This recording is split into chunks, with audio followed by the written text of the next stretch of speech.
I'm Eric Loy, and welcome to Eric Loy Interviews. On this podcast, we talk with folks from the VTuber community on their channels, their talents, their stories, where they come from, and their plans for the future. We welcome Blue to the show. Hi, Blue.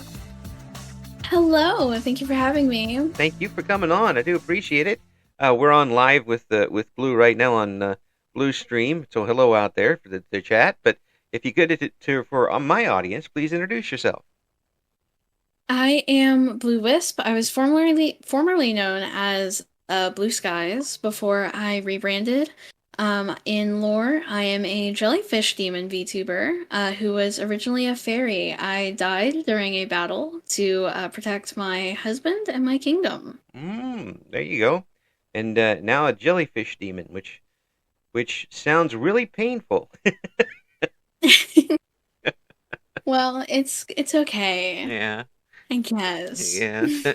Well, your model is great, and the design Thank you. is really I nice. do all my art myself. You do? Yeah, I know. You're an artist, and I always love talking to artists because there's so much personality that goes into them. This is very, to me, if you can express yourself with either art or music or anything along those lines, you're throwing a lot of your own personality into it.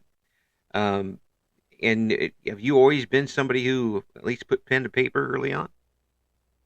Yeah, so I've been drawing since before I even knew how to write. So I've been doing art for about 18 years now. Oh.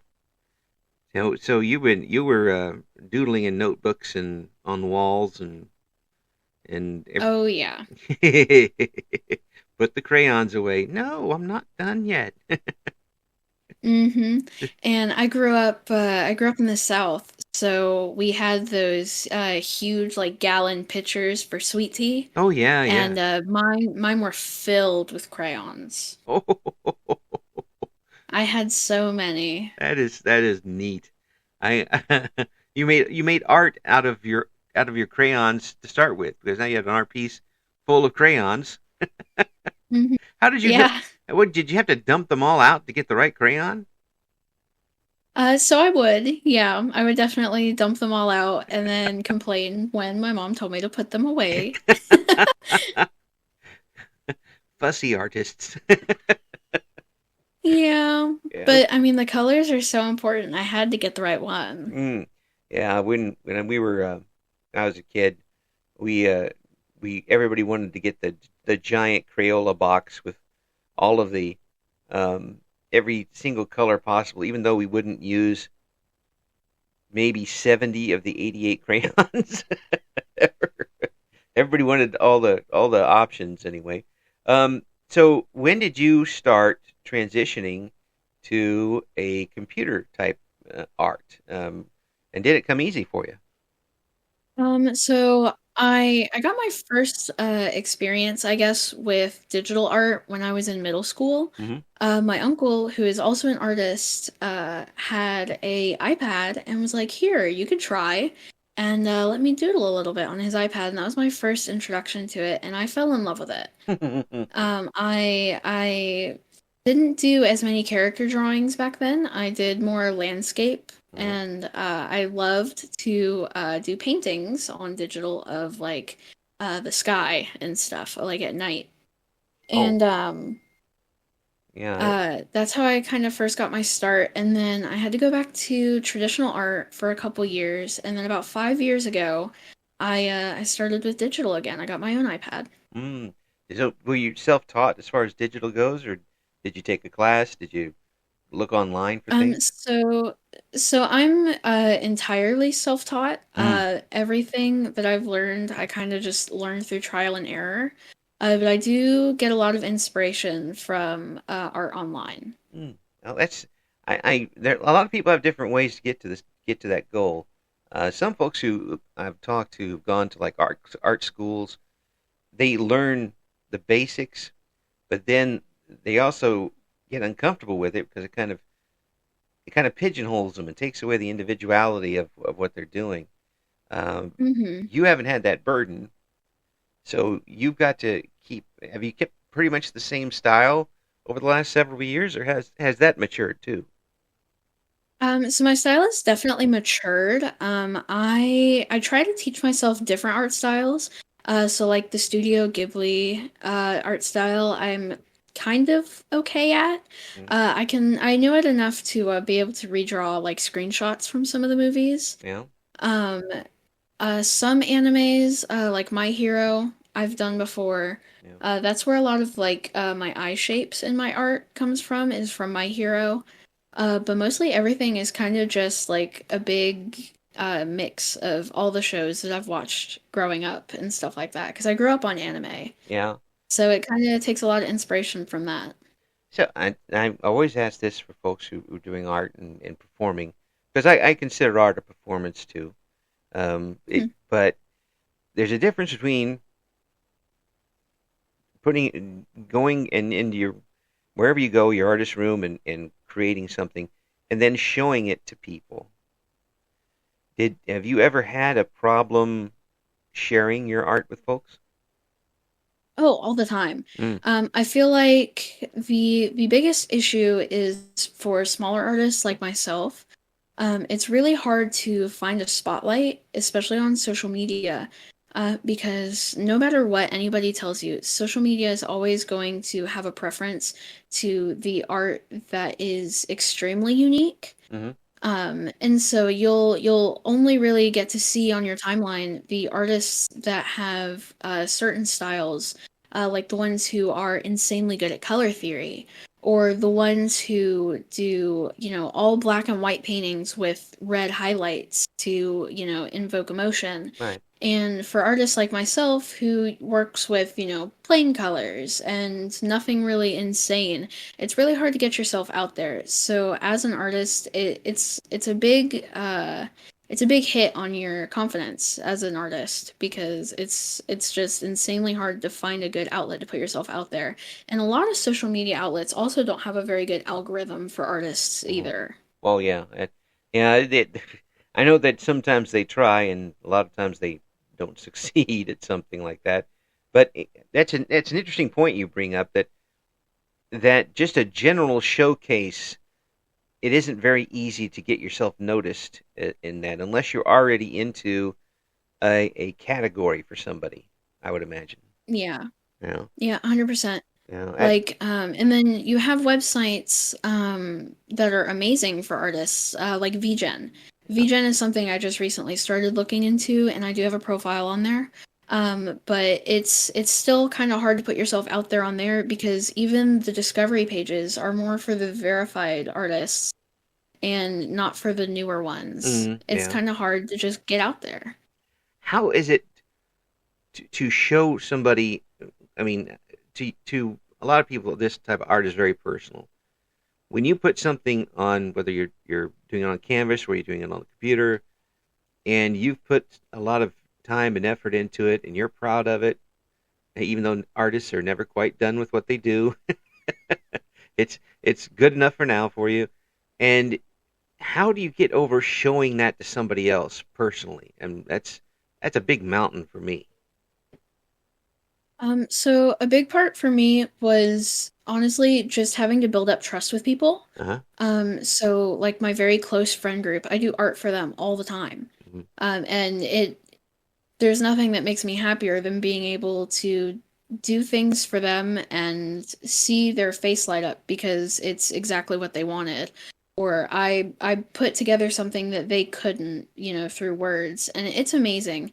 But when you first meet people and you try to show them your art, there's always this fear of, are they going to think I'm cringe? Oh Are they yeah. gonna not like my art? Have they seen better? And honestly, the answer is almost always gonna be yes. And you just kind of have to learn to accept that fact because not everybody is gonna like everything that you make. And there's a lot of things that, I create that I end up hating and people love. And to me, as long as there's at least one person who enjoys my art, whether it's myself or some other person, I did a good job. And once I got into that mindset, I didn't really care how my art looked to other people anymore. Wow. And you said that what really gets me not only is that statement, but the fact that you said it so easily and naturally just tells me that you've absolutely embraced it. Oh yeah, 100%. I do a lot of art and I still have a lot of room for improvement and I'm aware of that. And I know that I'm not gonna like everything I ever put out. Like the PNG I use for my streams right now, Hmm. I look at it and I'm like, there's a lot of things that I could improve on and I Hmm. could fix about this. But when I made it, I was so proud. I showed it off and I loved every second of it. Yeah. But Yeah. now there's things that I'm like, I could redo this, but I know a lot of people like it. So it doesn't matter if I'm unhappy with it. People love it, and that makes me love it. So I could care less. Wow, that's a heck of an attitude. I mean, it positively. It's I don't hear that from a lot of people. And I certainly don't hear that from myself. when when I'm my own critic, I'm absolutely the worst critic. It sounds like you've kind of beaten that problem by telling your personal critic to shut up. Yeah, you're always going to be your own worst critic. And the only way to get over that is to quite literally look at yourself in the mirror and go, shut up. You don't know anything. And that's pretty much essentially what I did. I told myself, you don't know anything. Other people love this. Other people would kill to have a fraction of the talent that you have, Mm, even though it's taken me years of hard work. And some people come across it naturally. For me, it took years of hard work. mm. And that hard work trumps every single bad feeling that I've ever had about my art. Wow, that is. I hope somebody clips that and uses that statement to to further explore their own artistic thoughts because I can tell you this: I could practice for a couple of millennium and still not come up with a good stick figure. But those people who keep trying and trying and trying, those folks, I tip my hat off to because they're still pursuing it and they're still trying and they still believe in it. And did you ever lose the belief in yourself that you could do this well? Oh, 100%. Around, I want to say my freshman year of high school, I made friends with this person who I wish I was still in contact with. Mm, And they were amazing at art, 1,000 times better than I was at the time. And I looked up to their art so much that I beat myself down mm, and I just kind of stopped because the joy that I got from creating art, I was I replaced that joy with the joy I got from looking at their art. mm. So it kind of created this double-edged sword of I love their art, but now I hate mine. Ah. And so for a couple years I did stop. And then one morning I woke up and I was like, something's missing. And I just started drawing again. I started drawing, simple little character drawings. I did a lot of anatomy practices, like with hands and stuff. And slowly but surely, I started to gain my confidence back, and I haven't stopped drawing since. You said the word hands. Artists hate that Mhm. word. Oh, trust me, I do. Yeah, but But it's like if somebody just came up and knew how to draw hands, they could be like a relief artist for people. just just oh yeah, come in and do my 100%. hands for me, and you get like one hundredth of the credit. Mm-hmm. Yeah. A big issue for me was learning to use my own hands as like a reference. Yeah. Because fun fact, I don't think I've ever said this in my chat either. My right hand, I'm double jointed in every bone. Oh my Uh, gosh. and so I could create, like, if I wanted to do like a monster hand, I could bend my fingers in a way that I could like shape it so it looked monster-like. But I grew up with a lot of self-confidence issues, Mm, and one of those was my body weight, and because of that, my hands are pretty chubby. yeah. And so when I was first starting with learning anatomy, I had to learn that just because I have, these little chubby hands doesn't mean that I can't use them as a reference. And so I did. I stopped looking up art references and only used my hands, and it kind of helped. Yeah. Because not only did I learn where like body fat places on hands, Yeah. I learned that every hand is different, and no matter how you draw it, you're correct. Don't worry. folks, if you're out there and you have any doubt at all about whether or not you want to pursue a little bit of art, whether it's for yourself or for somebody else, go back and listen to everything that Blue has just said up to this point. Because I don't know if I've ever talked to somebody in all these interviews who has been absolutely positive, so positive about doing this. That's a great outlook to have, and I applaud you for that because um, no matter what you're doing, you're always going to hit one time where you're going to hit a wall, and some people go around the wall, go through the wall. Some people stop completely. I can't imagine you stopping at this point. Oh yeah, no, not at all. And another good analogy I like to use for people who ask like how do you do it? Well, TikTok, look at your TikTok influencers, your gym influencers. You Hmm. know, you have people who start off, where their doctors have told them like, you're extremely overweight. You need to work or else, you're going to have some major health issues. Right. And these people, they start their gym journeys, and it's not overnight that they go from, whatever size they were to, pencil thin or big and muscly. They've got to work at it, sometimes for months, sometimes for years, and art is the same exact way. Wow. You can't do it overnight. If you can, congratulations, I envy you, and I wish I was you. But realistically, you're gonna have to work at it for a really long time, and you will never stop improving. You just gotta keep going. You will always be happier if you keep on going. Well, that's great, folks. There's your soundbite for you. If you want to take a soundbite, but it's really no. That's a tremendous attitude to have. Now I got to ask you though, as an artist who obviously enjoys and loves what they're doing, now that you play a video game, does the art in the game matter to you more than say if you weren't an artist? Do you think? Honestly, I think the art matters less to me than Mm, if I was an artist. really? Uh, Yeah, because as an artist, I've come to understand that there's always going to be imperfections, so why spend the time worrying about them? You see so often where people will talk about video games and they're like, "Ugh, well, people don't look like this in real life." Well, okay, it's a video game. It's not real life. Why do you care? And even the games that do have realistic style, like art in it, like Resident Evil, none of it is ever going to truly reflect how we all look as humans because, first off, everybody's perception of each other is completely different. Mm, What you see is completely different from what I see.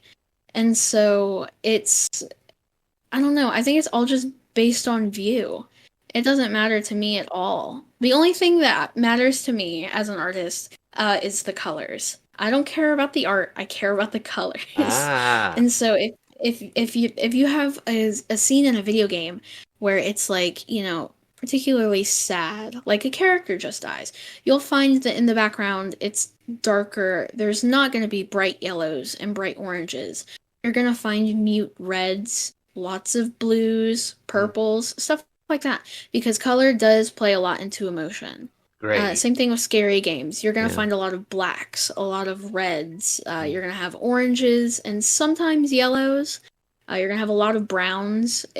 That's really the only thing that matters to me. I could care less about how a game looks as long as their colors are used correct, like for emotions. You are a very fascinating person. I'll take that as a compliment. It is, because the the how level-headed you are in talking about these things is just is really amazing. But it also shows how much it means to you because someone can't talk about something that easily unless it's become so ingrained in them that it's just natural to talk about it. How big Mhm. is art for you in your life? Art is everything to me. Art is my job. It's what I make money off of. And it's honestly what shaped me as a person. If I didn't do art as much as I had, I would not be as creative as I am. I wouldn't be able to do I wouldn't be able to do this. I wouldn't be able to stream at all. I just don't think I would really have the passion for it. Mm, If I didn't have art, I feel like I would be a completely different person in general. Like it's shaped my personality so great because growing up I respected the artists who created the animes and the cartoons I watched. right. So if I hadn't gotten into all the art, I don't think I would have watched any of the shows that I did growing up. Mm, I wouldn't have as much respect for comics and video games and stuff like that. So I definitely wouldn't be here doing this today. wow, that's really amazing. Now, when, going from there to streaming live, that's still a bit of a leap. Uh, when did you get started with it, with streaming, and what made you take that jump? So I've only been streaming for about 2 years now, almost 2 years. I've grown pretty quickly in those 2 years, I'd like to say, almost at 250 followers. Like that doesn't happen often, and Right. I am so proud of myself, but honestly, I'm more thankful for the community I have. Yeah. It's a very small community, but I like that. I don't want to be like a big corpo VTuber. If it happens, amazing. I'm not going to turn that offer down. But that's not my end goal. My end goal is to keep doing what I'm doing right now and putting out things that I know people love, even if it's only a handful of people. Yeah. But I started doing this honestly when I was at a really low point in my life, and I needed some kind of outlet because I didn't have any. I had my art, which was great, but I needed something else. I needed the social interaction. Mm-hmm. And so I started doing this, and I started under my persona as Blue. Right. And I remember the only thing that really kept me doing this was just on a whim one day, I decided I was going to do a Gartic phone stream. And love Gartic phone. That's still one of my favorite things to stream because it just gets so funny. But I had only been streaming for, I want to say, only like 3, maybe 4 months. And I had my first taste of, I don't want to say being a big streamer, but being a streamer bigger than I am now. I opened it to my chat because at the time I only had 3 people in my chat at most. Mm-hmm. And and that includes lurkers. So I would only have like one person talking in chat at most. And I opened the stream to my chat, and within seconds, I had almost 40 people in my chat asking to play and joining, and we all just had a really good time. And if that hadn't happened, I don't think I would be streaming. I think I would still definitely be content creating, Right. like on Twitter and with art, and definitely doing things for other streamers, but I don't think I'd be actually live as often as I am. I really am so glad that I decided to do that on the random Tuesday. It meant everything to me. Well, chat. I'm sure that their chatter are listening right now. They agree with you that they're glad that you're here. So am I, for that matter, because this is a great. So many people have so many different reasons and stories for getting into VTubing, um, and sometimes it's because, like you said, you're in a lower point. You're looking for something else to do, and instead of you embracing it, it seems to have embraced you. Oh yeah, 100%. I never planned on making this a full-time thing. Of course, that little kid in me was always like hoping that it would become a full-time thing. Yeah. But realistically, I wasn't expecting any of this. And now here I am. I'm, doing subathons and Halloween events and stuff like that, and it makes me so happy. So people, you're realizing that people are coming to to be with you. You're the reason for this. Mm. Now, if you tell that little person, younger person of you, when you were just starting to draw, what would you tell them? As it like look in the future, you're going to be you're going to have people from around the world turning on their computers just so they can watch you play a game. And could you have explained that to your younger self? I think I could try my best, but I really don't think I would believe it. I had a pretty rough childhood, Hmm. and so I feel like if I went back in time and told myself, "Hey, keep your head up. Greater things are coming. It's gonna be a really rough road. It's gonna suck, trust me. But you're gonna make it, and it's gonna be okay." I feel like I would look at me now and just I wouldn't believe anything. I wake up every day and it's unbelievable. It's really genuinely crazy to me. Well, I mean, it's in talking with you here, it's easy to see why people come back. I mean, the your personality is great, and you're very very easy to talk with, and I'm sure Chad agrees with me. Don't you, Chad? Subscribe more. I try to get you some advertising there,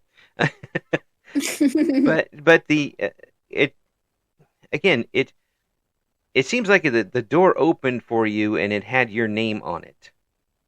Um, could it have gone any smoother for you? Oh yeah, 100%. I feel like things could have been a lot easier for me than they are now. I'm definitely struggling at the moment, both like mentally and like financially and stuff like that. But I don't let it bring me down. It just honestly to me it fuels my fire. Mm. I guess that's a way to put it. So some days it really beats me down, but if I continue to let it beat me down, I'll never beat it. So I just got to keep getting up and motivating myself, and that's what streaming does for me. It helps motivate myself. There's a saying I use a lot, which is that people aren't the product of their circumstances; they are the triumph that emerges from those circumstances. So, it sounds like to me you're still that triumph, and you're still winning, even though the I'm circumstances still definitely aren't great, trying. but you're still winning. Oh yeah, my every single one of my friends can tell you that there's definitely days where all I want to do is just give up, but I never do. I'm definitely a workaholic, and I love my work, so that's why I get up and do this every day. Mm. That's really something. I'm glad you got this outlet to enjoy because 20 years ago it wasn't there. I mean, we had the internet and Hmm. all, but it wasn't. And I can tell you for a fact is probably the only person listening at this point who is old enough to remember is 40 years ago we definitely didn't have it. I mean, you'd have to send letters to everybody that you wanted to talk to. Remember when you wrote down letters and put them in the post office? Um, the the fact that this technology has opened up to not just yourself, but so many different people to grant us the ability to see your talents and to get to know a person such as yourself. Do you ever sit back and realize what an actual miracle it really is?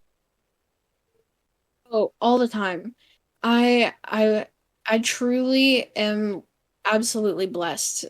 Whoever you believe in, uh, to both you and viewers, believe in them. That's really all you can do. And once you truly let go and believe in them and yourself, and don't limit yourself, you're gonna be able to do what you want to do. That's absolutely perfect. You need to sell like T-shirts with those phrases on it, and then do a little art on them, and then Yeah, I'll just start doing inspirational t-shirts. inspirational T-shirts that'll sell quick.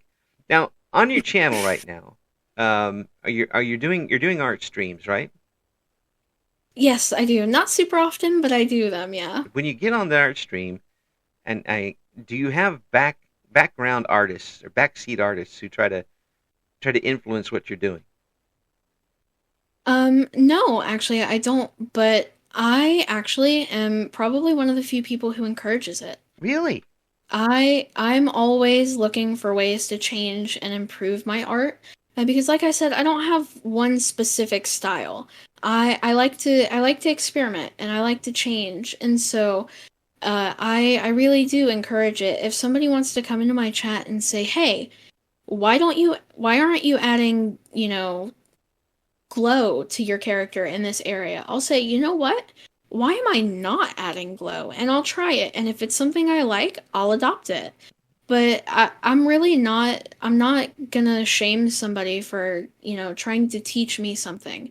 Because I have people in my chat that, will ask me questions. Well, how do you do this? How do you do that? And I'm not going to let the teacher go unteached. Sometimes your student becomes your teacher, and I truly believe that. And so if somebody wants to come into my chat and say, hey, the way your shoulder placement is on this piece doesn't quite look right. Try this instead. I'll try it 100%. I would never tell somebody, hey, this is my art. Don't don't come in here and try to do that. No, this is my art, but it could become our art. None of my art is just for myself. It's for everybody who wants to look at it. I have a question for you. It might be tough, and I've never asked this to anybody before in 35 years of radio and this. Do you have an ego? Oh, yeah, I definitely have an ego. I'm very, very cocky. And it will one day be my downfall. But I know I'm cocky, and I can put that cockiness on the shelf. I will admit when I'm wrong. I don't care how badly it hurts my ego. If I'm wrong, I'm wrong. Mm, that's. I'm a human. I'm going to be wrong someday. I'm voting for you. Yes, I'm extremely cocky, and every time I get cocky on stream, whether it be in a video game or maybe I'm arguing with one of my friends, Mm. and they're like, "No, this is definitely right," and I'm like, "No, Google it. I promise you, I'm right." Every time I'm wrong, and I'm willing to admit that I'm wrong. And I think that's really the difference between somebody who's got a big ego and they're awful to be around. Uh, and someone who has a big ego but they're willing to admit, like, you can humble me even though I have an ego. I can be humbled, Yeah. and all that does is teach me that next time I'm cocky, I need to know what I'm talking about. Do I ever learn from that? No, not really. I still argue about the things I want to argue about, It does. but It at doesn't get least I'm does willing to admit. it doesn't get any easier when you get a lot older than you are now. It's just a little harder to admit sometimes, but to have the confidence that you have in yourself to do this. I mean, you can have an ego, but if you're confident enough to let it be bruised a little bit and still be confident in your abilities, is something that a lot of people aren't able to put together. From what it sounds like, you had a tough time uh, growing up. A little, I'm not going to ask how, but it sounds like it. When did that develop in you? That confidence, um or is it still something you work with every day? It's definitely something I work with. I When I graduated high school, when I turned 18, I kind of had a falling out with my biological father, and he didn't show up to my graduation. Oh. And even though I invited him, which I definitely am still mad at him for, but I know that he was hurt because we both had some choice words. So I understand. Uh, but that day kind of taught me that, you know, I'm an adult and I'm going to have adult consequences, and I'm going to be wrong. I'm going to make mistakes and I'm going to get hurt. But the best thing I can do is rub some dirt in it, get up, and walk it off. You could try again later. If I fall down 7 times, I'm going to get up 8. And that's really kind of the mindset that I really try and have. And I feel like that mindset is really what kind of causes my confidence, I think. Because when something happens that kind of hurts my confidence, I'm like, all right, well, I'll wait a little bit and then I'll try again. And 99% of the time, I do fail again. But that 1% where I get it on the second try makes it worth it. Chat, you got a good one here.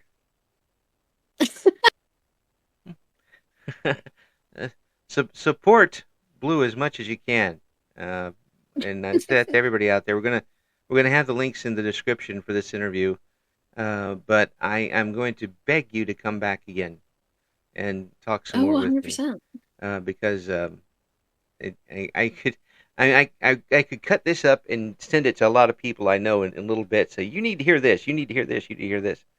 Um, I sincerely hope that you've got somebody that will feed you the same type of confidence that you seem to feed others with what you do. Um, Oh, I 100% do. Good, because that's that's pretty damn amazing.